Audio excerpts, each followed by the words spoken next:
وهم يحسبون انهم يحسنون صنعا. يعني في ناس دي يوم القيامه هم فاكرين ان كانوا بيعملوا حاجه عدله ويطلعوا ما بيعملوش حاجه عدله. ايه رايكم؟ بلاش ندي مثال.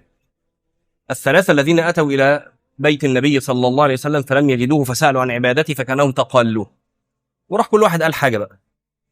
فواحد قال ايه؟ لله علي ان اصوم فلا افطر. وقال الثاني لله علي ان اقوم فلا ارقد. وقال الثالث لله علي الا اتزوج النساء. في اللحظه دي كل واحد في الثلاثه فاكر انه يحسن صنعا ولا لا؟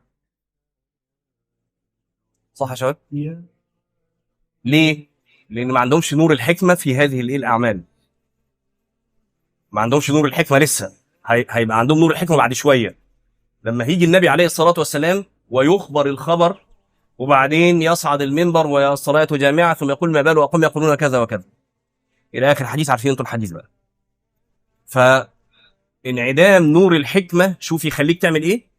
ممكن تنشغل بحاجه فاكرها، مش بقول لك فاكرها فاضله وتطلع مفضوله، فاكرها حق وتطلع باطل. قال الله عز وجل في سورة الغاشية وجوه يومئذ خاشعة عاملة ناصبة تصلى نارا حامية. مما قيل فيها، طبعا فيها تأويلات، مما قيل فيها عاملة ناصبة في الدنيا تصلى نارا حامية في الآخرة. ايه ده ليه؟ ما هي عاملة ناصبة هي في الدنيا. لا، ما هم دول من اصحابنا اللي هم ايه؟ وهم يحسبون انهم يحسنون صنعا. والفتنة يا جماعة، الفتنة اصلا معنى الفتنه ان هي امر يشتبه على الناس. يشتبه على الناس يعني اللي عنده صفحه فيسبوك او انستجرام، خصوصا من الناس اللي عندها شويه فولورز كتير ولا حاجه، لو انا سالتك سؤال واضح، هذا المكان او هذه الصفحه او كذا دي نعمه لك في حقك انت مالكش دعوه بغيرك ولا نقمه؟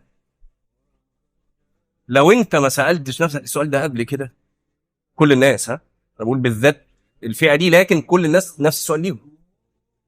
لو انت ما سالتش نفسك السؤال ده فيبقى في مشكله كبيره.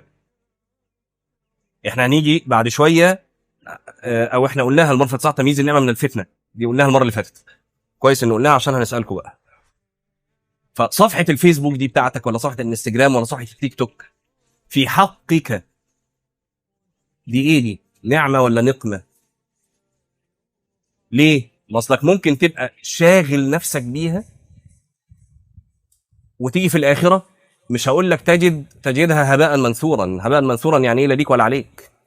ممكن تبقى شاغل نفسك بيها قوي وتيجي في الاخره لا مش هي دي. انت انت بتفكر ان انت على حق، بس انت ده باطل. اللي انت فيه ده كله كان باطل. مش بقول كده، مش بقول ان كل واحد، لا مش بقول ان كل واحد عنده صفحه فهو على باطل، مش بقول ده. بقول اسال نفسك ده. ولازم عندك علم وعندك نور الحكمه اللي بيه تعرف كل تفصيله في حياتك هي حق ولا باطل. لازم